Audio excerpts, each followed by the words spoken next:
LibertyNation.com does not endorse candidates, campaigns, or legislation, and this presentation is no endorsement. Ron DeSantis has started his presidential campaign with a fumble. Does it matter? We'll get into that, Trump's response, and more. Plus multiple updates from the Supreme Court with some wins for liberty. All right now on this episode of The Uprising. We are The Uprising.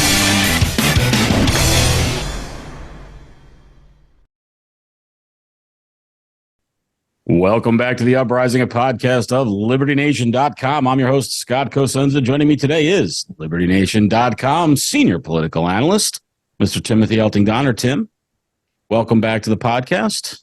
Hello, Scott. You finally earned a spot as the leadoff story because of the political situation, given finally the entree of Mr. Scott and DeSantis officially. Messers, I believe that. Messers, yes, thank you. What did I say? Messers? Yeah, Messers. Yes, thank you. The plural Misters is a great and lost article of the language, I think. Well, just like Mrs. Pretty much, right? Yes. How many women still call Zinzer is what I say now, Tim. Well, the thing that absolutely rarely happens anymore is for a woman to not only call herself Mrs., but to call herself Mrs. and then the husband's first name. Oh, yeah. That's like, right. So that you see that as like a 60-year-old and above, and also like south of the Mason-Dixon line. Yes. Maybe you go down 5 or 10 years. I'd say that's true. Well, we've got a big show today. We've got a bunch of Supreme Court news and maybe some more that's going to be extra fresh Supreme Court news. We'll see. We're recording on the 25th of May, the day after Ron DeSantis what was the derogatory term they used to discuss his Twitter announcement, Tim? Well, there's been a lot of oh yeah, it's not ready for prime time. Yeah, that was the thrust of it. So Ron DeSantis decided to quote unquote make it official. So you wrote about this for the pages of LibertyNation.com, the sponsor of today's podcasts, and it was what would you call it, a disaster all in? How would you describe the event? Well, it's at a very minimum, and as nobody wanted, of course, was for the technological issues to take the lead in every story. However, I think that's something that story has about a 3 or 4 day shelf life, probably not a whole lot more than that. Now, when he made the announcement, I think it hurt him that not just the technological stuff, but it hurt him that it was audio only and his voice sounded not as deep and resonant as we know it is. So I think it was a self-inflicted wound by doing it on Twitter, but he thought it would kind of make him up with the times. I will say, though, that when he appeared on Fox News following his announcement on Twitter, I mean, he looked extremely presidential. He was sharp. Well, he was cogent. And so I think it's a 3 or 4 day story. I think after that, it becomes more about the horse race with Trump and how he... Let's take the candidates. Sorry for the interruption. I want to take the candidates, though, in their best light for themselves, meaning them putting their best forward. And Ron DeSantis released a campaign, his first campaign ad yesterday, as well as the live announcement. And I thought we would just play that as the best for him, the best representation of what he has to offer. Our border is a disaster. Crime infests our cities. The federal government makes it harder for families to make ends meet, and the president flounders. But decline is a choice. Success is attainable, and freedom is worth fighting for. Righting the ship requires restoring sanity to our society, normalcy to our communities, and integrity to our institutions. Truth must be our foundation, and common sense can no longer be an uncommon virtue. In Florida, we proved that it can be done. We chose facts over fear, education over indoctrination, law and order over rioting and disorder. We held the line when freedom hung in the balance. We showed that we can and must revitalize America. We need the courage to lead and the strength to win. I'm Ron DeSantis, and I'm running for president to lead our great American comeback. I thought what was most notable, actually, was the way he pronounced his own name. Nobody has called him DeSantis. He's always been called DeSantis. Is this one of those things where he's going to now establish for all of us this thing that, like, you know, to me, the most memorable thing about Chris Matthews is he was the only political commentator that used to call Dick Cheney. And yes. he was like adamant that was the correct you know way what? I remember that, and it drove me nuts. Yeah. It's like, I'm the only one that knows is the only one. Real truth. You know, I have unique access due to my own greatness. Yeah. But DeSantis, which we now have to call him that, I thought that ad was, you know, pretty good. I don't think it did. Pretty good is right. That's exactly right. Pretty good, which is to say, why not make a great ad? Why are we looking at a pretty good ad? That doesn't make any sense to me. Well, I think he probably thinks it's really good. Yeah.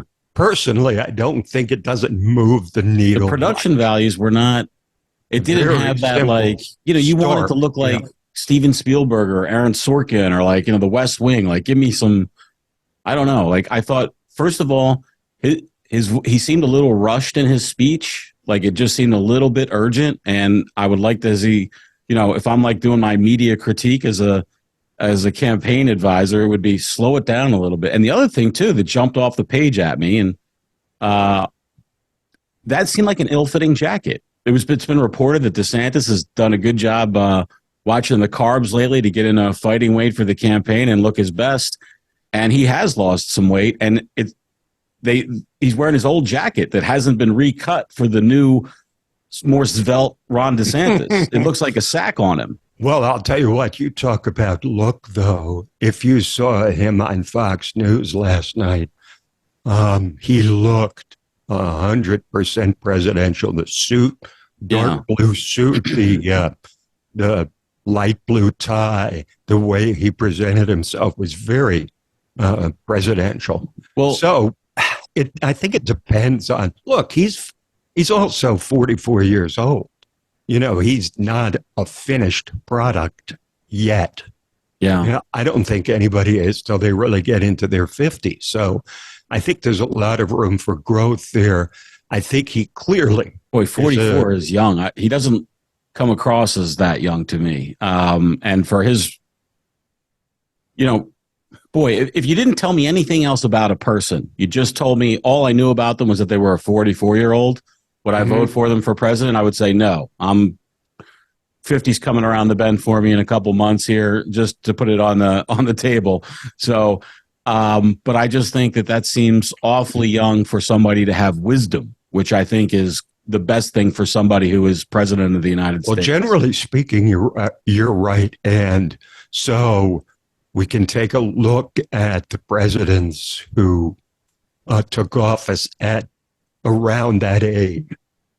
John F. Kennedy, Bill Clinton, Barack Obama, all Democrats, of course.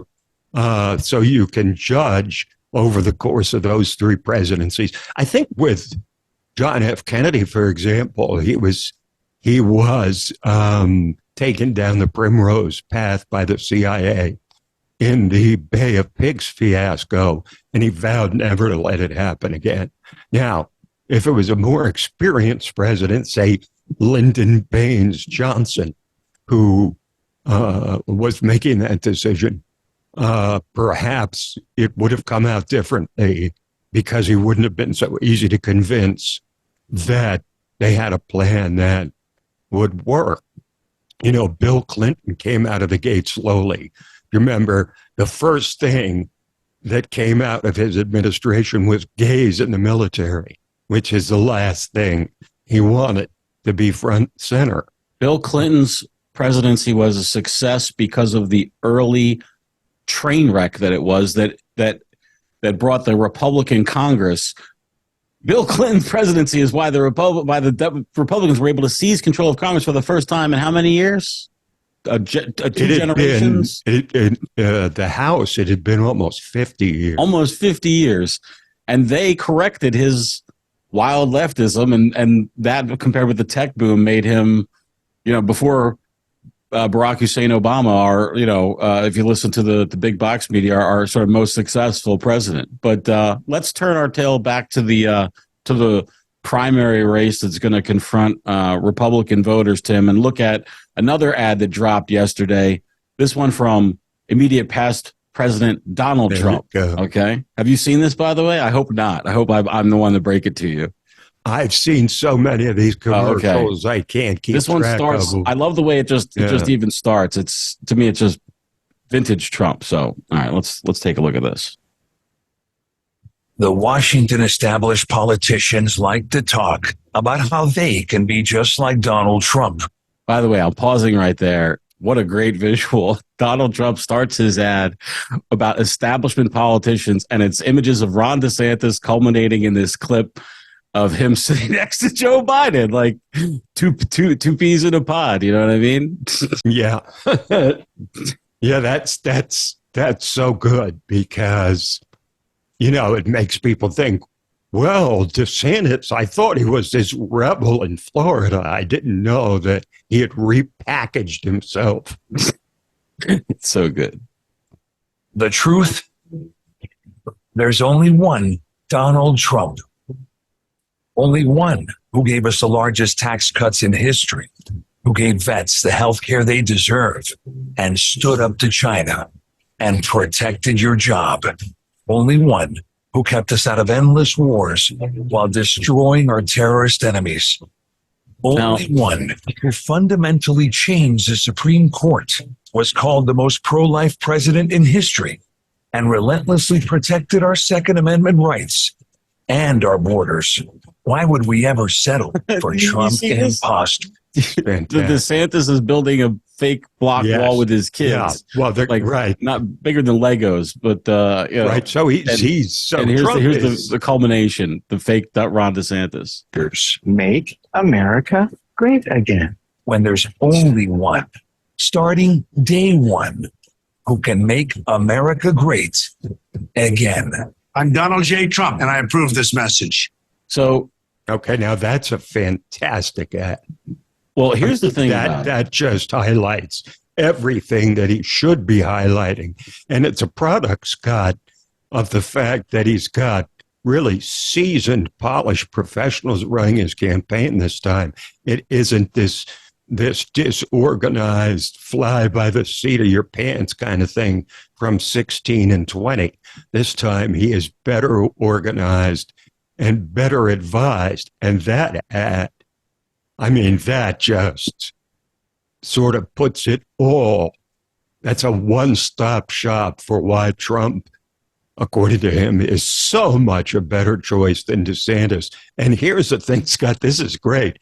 Nikki Haley, who is also in the race, one of two South Carolinians, now that Tim Scott is also in, she ran an ad also showing the DeSantis ad in 2018 where he's doing the building blocks with his son saying, make America great again.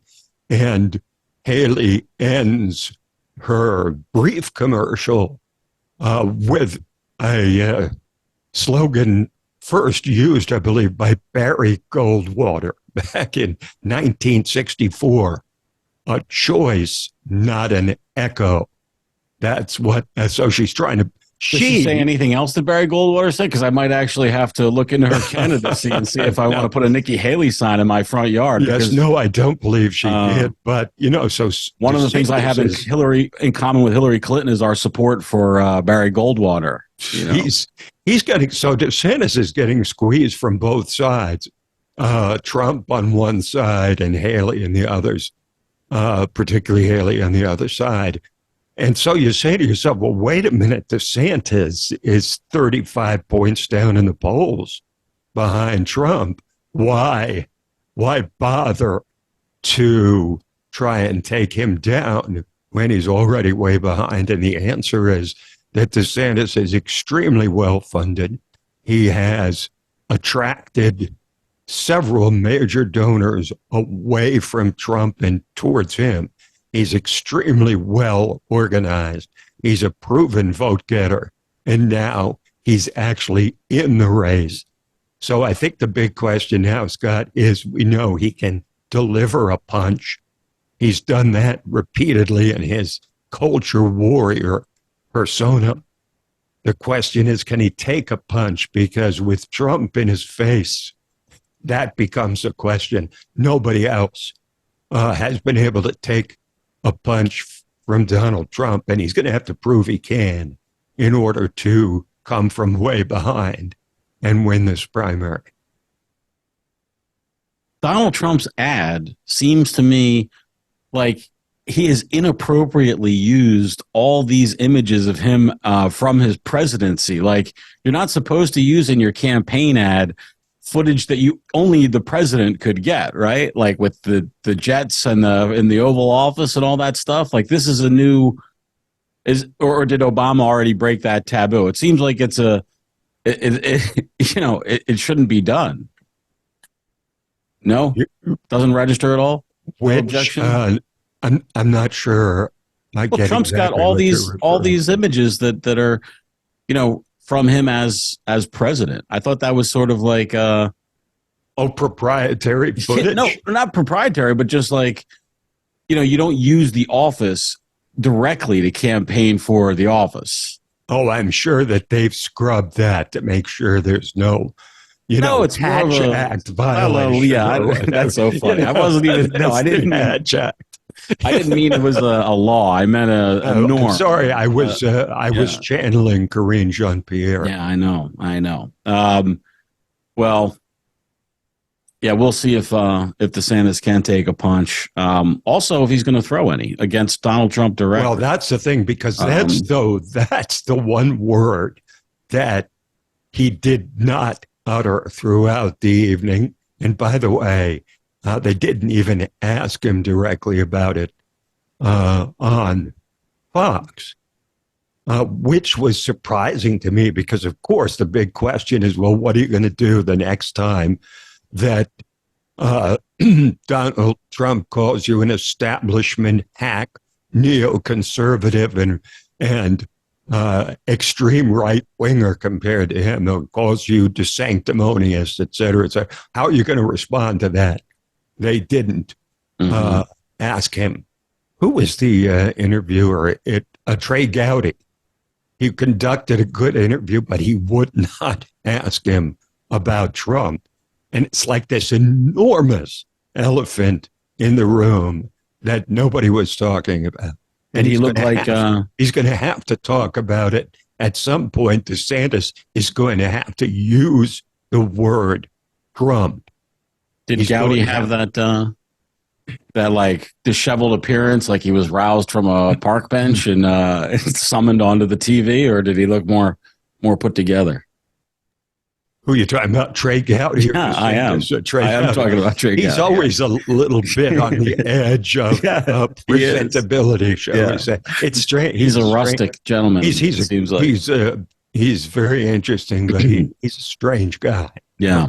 The bookend to my ageism comments against Ron DeSantis earlier in the program, Tim, is, of course, ageism. The leading candidate for the nomination on the Democrat side. Oh, before we get to the leading candidate for the Democrat nominee, who is 80, how many years old is our president? He's going to be 82. He's 81 years next young. Year he's 81 now. Okay. Or he's about to turn 81. Well, I'm not sure when. Before we get to the octogenarian president and contender for future presidencies, am I wrong to not come to this program with clips from Nikki Haley and Mr. Scott of South Carolina? Meaning, do they present viable candidacies that I should be more tuned into, or do I have the correct attitude now, which is DeSantis is a serious contender.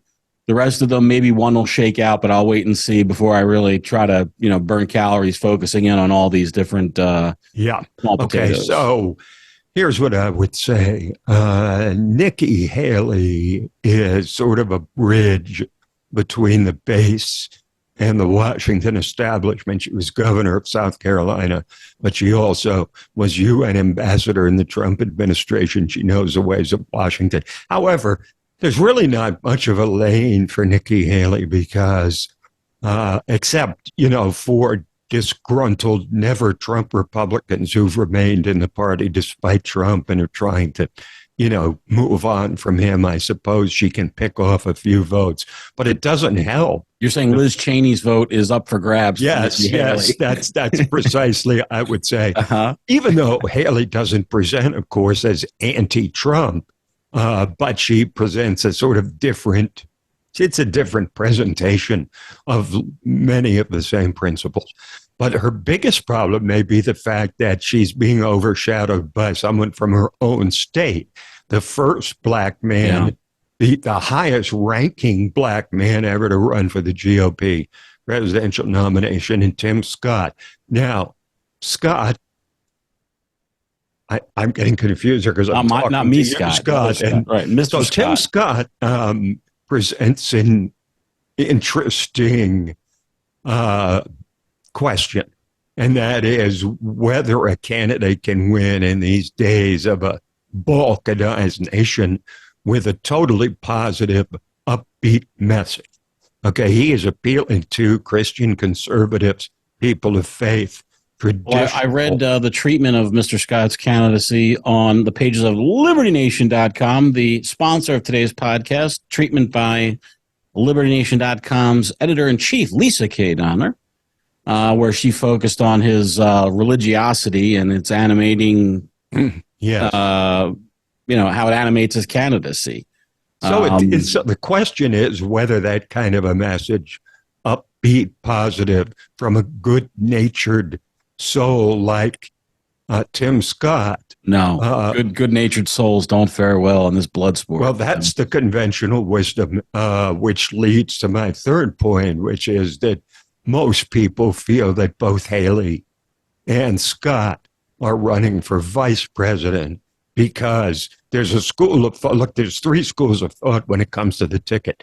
That Trump DeSantis is the ticket that I think every Republican in the country, except those running against them, plus DeSantis and Trump himself, would like to see. But absent that, he can try to soften his appearance to those pesky suburban women by taking Nikki Haley on the ticket. Mm-hmm. And he can also double down on his continuing mission to attract black voters, particularly black men, by picking Tim Scott. So the sense is those two are running really for vice president. Now, DeSantis should be able to settle for number two on the ticket as well, given that if it's Trump and he wins, really, no matter what, DeSantis can run in 2028, whether Trump wins or loses, right? So Trump doesn't have to be looking over his back to see if DeSantis is trying to form a separate power base. And DeSantis only has to spend 4 years in that position, the vice presidency, which one vice president called nothing more than a warm bucket of spit. Although there's a school of thought that the P in spit was actually replaced with an H. Except for you get to live at the Naval Observatory, which is perhaps one of the best places in all of D.C. that a person could live. That's where the high ground is. And he's also, by the way, DeSantis is a Navy veteran. Yeah.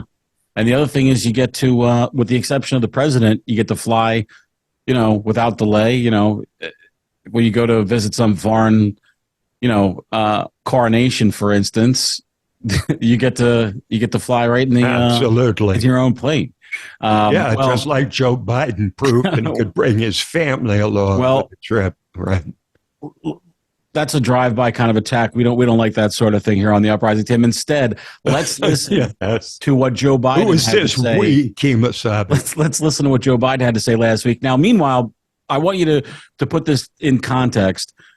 Biden's Twitter account made fun of DeSantis's announcement on Twitter because of the technical difficulties involved. This link, which works. was so great. Yes, which was by the way, they said this link works, and then there was like another snarky thing as well. I think either the official or the unofficial posting was, which is hilarious. I think because I doubt that Ron DeSantis does his own social media. Like, I'm sure that Trump is the one posting, Trump has to be the one posting the Trump stuff, right? Like, there's no way somebody else is coming up with that. Nobody else would agree to do it. Yeah.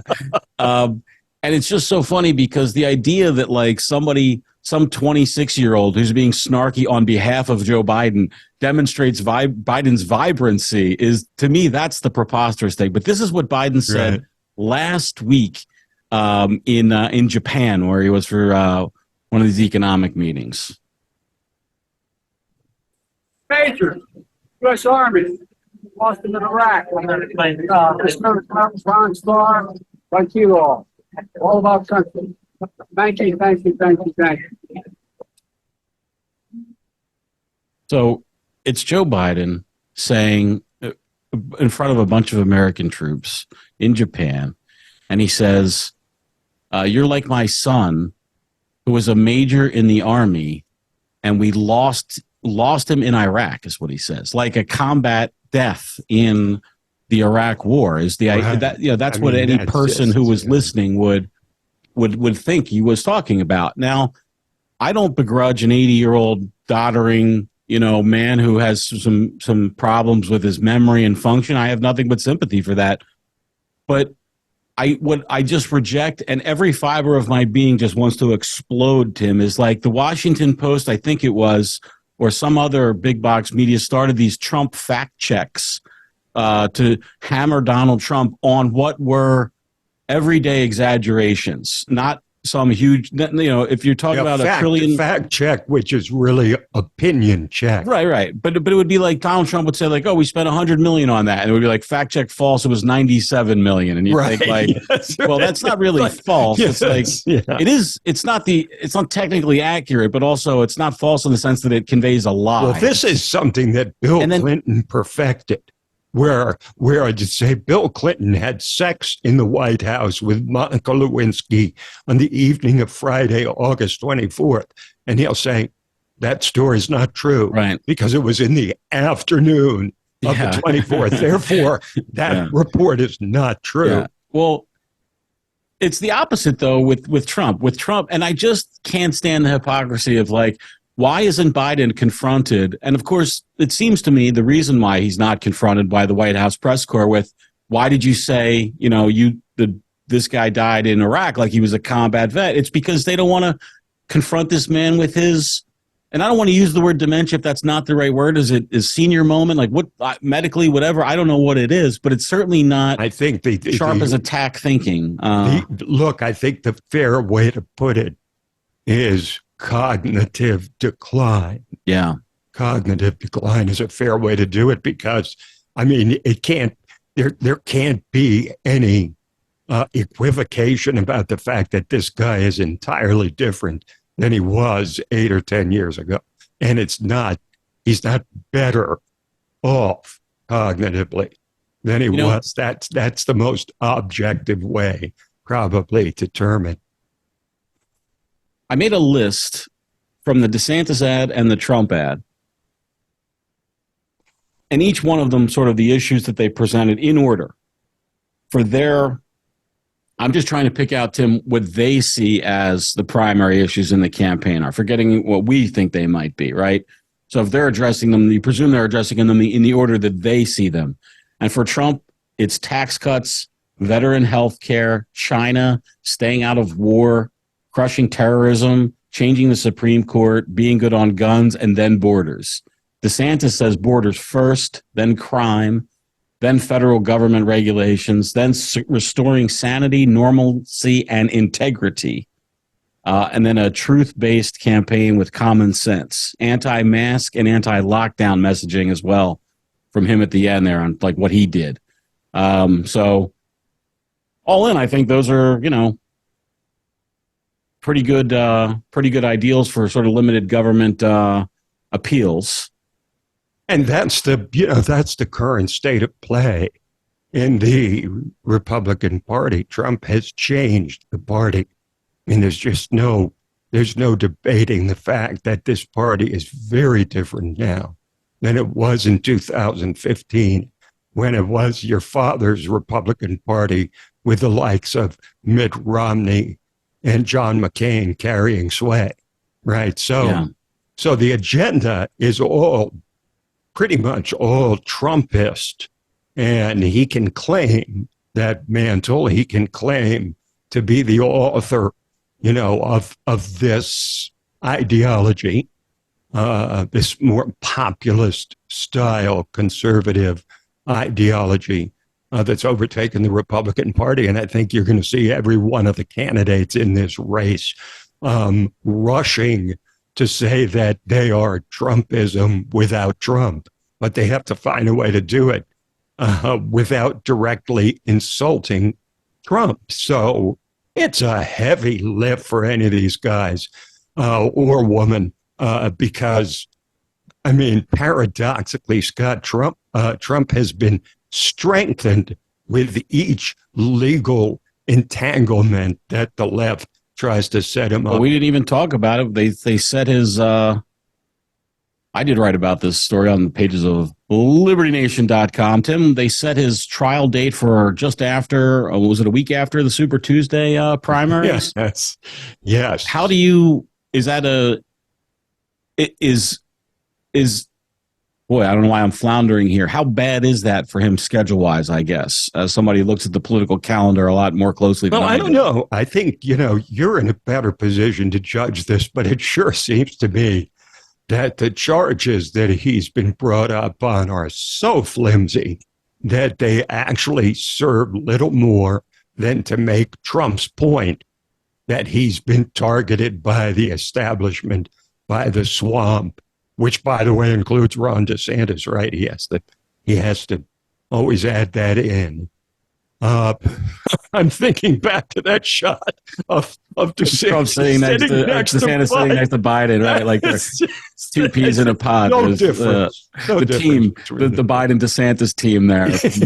There's probably some like FEMA meeting or something like that discussing like a hurricane response. By the way, let's go back to Barry Goldwater one more time. That DeSantis sitting next to Biden might Trump might invoke the expression "not a dime's worth of difference," right? Yeah. Between the uniparty representatives. It's going to be fun watching Trump try to turn Ron DeSantis into like Joe Biden's vice president. Yes, that's sort of the a neocon, Liz Cheney loving, warmongering, right. And he's also, one of the interesting debates is going to be on abortion, Scott, because DeSantis is most distinctly to the right of Trump on the issue of abortion, since that's now open season. Well, Trump did say in his campaign commercial there that it was just like a quote from a random Fox News person, but he did make a point to put that in his ad that called the most pro-life president in history, I think is what they said.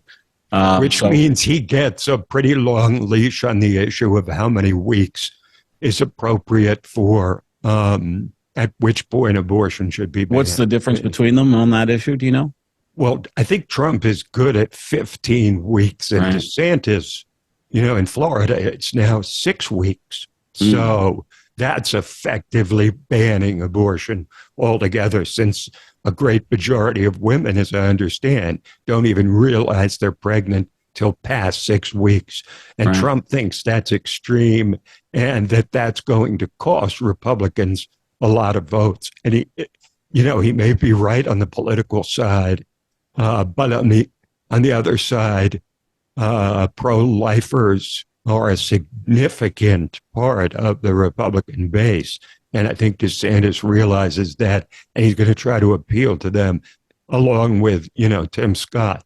That's an interesting sell, because you're selling yourself as a pro-lifer against a choice of a guy who, through his Supreme Court picks, is the reason why legal access to abortion, through the third trimester is no longer the law of the land. So I'm going to be curious to see how he tiptoes through that sort of field. It's interesting to me. But we're going to take a break now, because we are recording on the Supreme Court opinion announcement day, Thursday the 25th, and we're approaching a time when they might. They don't tell you that they're going to have opinions. They say we might have opinions, and so we're going to check that out. And when we come back, I think I'll be solo. We're going to let you go on with your weekend privileges here for the long Memorial Day, and I will address the audience with any new news about the Supreme Court and a discussion of last week's Andy Warhol versus rock photographer Lynn Goldsmith case, which I loved. So thank you so much for your political analysis this week, and we'll see you next week, Tim. Look forward to it, Scott. Thanks. Bye-bye. All right. Thank you, sir. Well, the Supreme Court did not release its much-awaited affirmative action case on the 25th of May, but they did drop 3 other cases, and 2 have some pretty big implications with respect to our liberties. One of them is called Sackett v. EPA, and what it concerns is the regulation by the Environmental Protection Agency over private property in America. The laws that empower the EPA, basically they gave the EPA control over wetlands and waterways. Well, one of the key phrases in that is over navigable waters. And so what does that concern? Well, obviously you'd think it concerns, big rivers and major streams, but when it gets down into tributaries, what about that? And what about like seasonal puddles and things like where, in the springtime in somebody's back acreage that, there's standing water for a month of the year. Does the EPA get to now regulate that land more than they would any other person's backyard because of that water? Well, that's what the agency has done. These agencies are very entrepreneurial and they try to accrue more power. So they generally never eschew the opportunity to regulate something or enforce rules upon it, but instead are the opposite. They're trying to gain more and more land to regulate and people and activities. And so Sackett had some land, and occasionally there was some water on it, and they basically sued to get a ruling that the EPA had no right to control, whether he constructed something on his land or not, because it wasn't one of these navigable waterways. And the Supreme Court ruled unanimously that it's not covered, that those sort of temporary puddles that don't even equal marshes are not part of this. And this will be a big deal for developers, for people that want to build a shed. And it's a good rebuke against increasing government authority. If Congress wishes, if the people want laws that allow the EPA to regulate puddles and seasonal, soggy ground, then they should pass a law that clearly establishes the right for the agency to do that. Now, I think that may be an unconstitutional law, but in any case, they should fight about it clearly rather than these sort of nebulous encroachments that often happen. Now, the other case is Tyler v. Hennepin County, which is where Minneapolis, I think, is. That's the county seat there. And that case concerned this woman who was, I think, like a 90-some-year-old. It's one of these, you read the facts and you think, how could anybody think this should turn out differently? But of course, many people did. The county sold this woman's home in order to recoup delinquent taxes. And then with the money they got after satisfying the tax debt, they just kept it. And she sued to say, hey, listen, I know I owed you, I think it was $15,000 in unpaid taxes and interest and penalties. And they sold the condo for $40,000, and there was $25,000 left over that should have gone to Ms. Geraldine Tyler, but the county just kept it. Now, when you get into the facts, you learn even some more disturbing things, like Ms. Tyler is in her middle 90s, and also that the actual tax bill was $2,800, and that all the rest was fines and interest and penalties. And her family had, I think, moved her to like an assisted living facility or something like that, and they were just, nobody was on the ball with the real estate taxes, which of course, sure, they need to get paid, but to the extent of the entire value of the $40,000 condo, well, that's what the county has argued. And they also argued that she didn't even have standing to sue. So the way this case broke down was they argued, or rather the court ruled unanimously again that she did have standing to sue.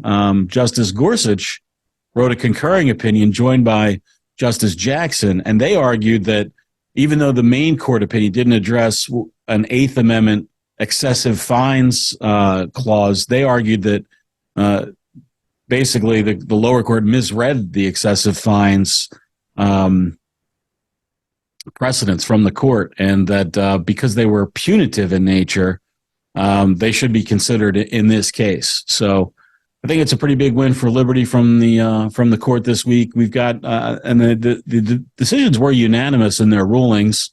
There was some dispute about the sort of method to get there, especially in the Sackett v. EPA case. But and then there was another case called Dupree v. Younger, which was a civil procedure case that I haven't paid close attention to, but it was a unanimous decision by Justice Barrett. So a lot of unanimity on the court, which actually brings me around to a statement that the Chief Justice Roberts made this week. Now, the justices rarely make, public statements about the court, and this one made news because he did.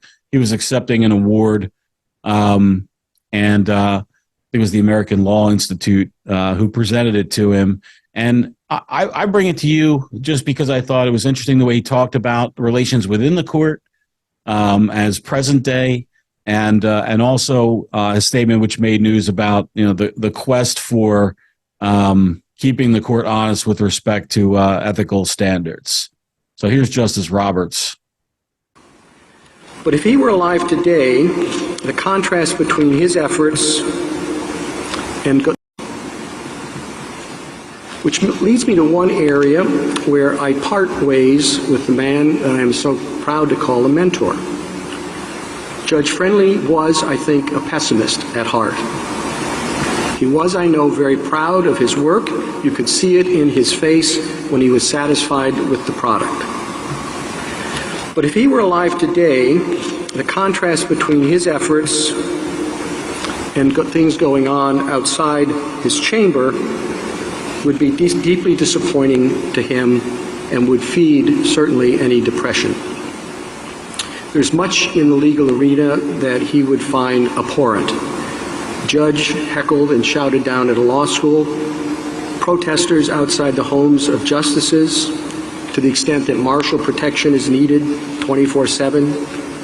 In 18 years, I'm asked, well, what was the hardest thing? What was the hardest decision I had to make in 18 years? Was it this First Amendment case? Was it that death penalty case? Was it some major separation of powers case? None of those. The hardest decision I had to make was whether to erect fences and barricades around the Supreme Court. I had no choice but to go ahead and do it. But while it was going on, while the fences were going up, I kept hearing Charles Evans Hughes's remarks at the opening of the Supreme Court building. He said, "The Republic endures, and this is the symbol of its faith." But inside the court, there's cause for optimism. I am happy that I can continue to say that there has never been a voice raised in anger in our conference room. Our court consists of 9 appointees by 4 presidents. We deal with some of the most controversial issues before the country, yet we maintain collegial relations with each other. When I wander down the halls and see a colleague, I am always happy to have the chance to chat. Now, to be fair, there are many days where I don't feel like walking down the halls, so you may have to discount that a little bit. And on a final issue of concern inside the court, I want to assure people that I am committed to making certain that we as a court adhere to the highest standards of conduct. We are continuing to look at things we can do to give practical effect to that commitment. And I am confident there are ways to do that are consistent with our status as an independent branch of government under the Constitution's separation of powers. Thank you very much for the Henry Friendly Medal. It means the world to me. Now, last week we had a couple cases come down. One never should have been there in the first place, and it was whether or not Twitter and Google are liable for terrorists who use their platforms, and of course they're not. That was thrown out of the district court, and only a Ninth Circuit panel with some Obama appointees and a Clinton appointee there was just three wacky Ninth Circuit judges that kind of got this to the Supreme Court, and they unanimously struck down the idea that there would be any liability there. And the other one was Warhol v. Goldsmith, which had the best opinion, I thought, and it wasn't the majority. It was a dissent by Justice Kagan, of all people. And you could take a look at the picture on the video stream of a photograph by Ms. Goldsmith, noted rock photographer, and a Warhol piece called Orange Prince that used that original image to work off of. And it was whether or not Warhol violated Goldsmith's copyright when he created that work, and whether or not it was a violation to then publish it. And Kagan says that we should put ourselves in the position of the magazine's editor. An employee comes up to you with two options: the Goldsmith photo, the Warhol portrait. Would you say that you don't really care, that the employee is free to flip a coin? In the majority's view, you apparently would. Its opinion, as further discussed below, is built on the idea that both are just portraits of Prince that may be equivalently used to depict Prince in a magazine story about Prince. All I can say is it's a good thing the majority isn't in the magazine business, Justice Kagan said. Of course you would care! Exclamation point, she continued. The point here is not that one is better and one is worse, but that they're fundamentally different. I expect that this case will really impact music creations, television and movies that borrow and are derivative by nature from other visual and audio works. I think it's a really bad decision for creativity. If you look at these two photographs, I think you just have to come down with it on Justice Kagan's side. It is a great thing that the majority isn't in the magazine business, and maybe we'll get a correction on that from some better formed case. All right, that's it for this week. More next week. Thanks for joining the Uprising. Bye-bye. We are the Uprising.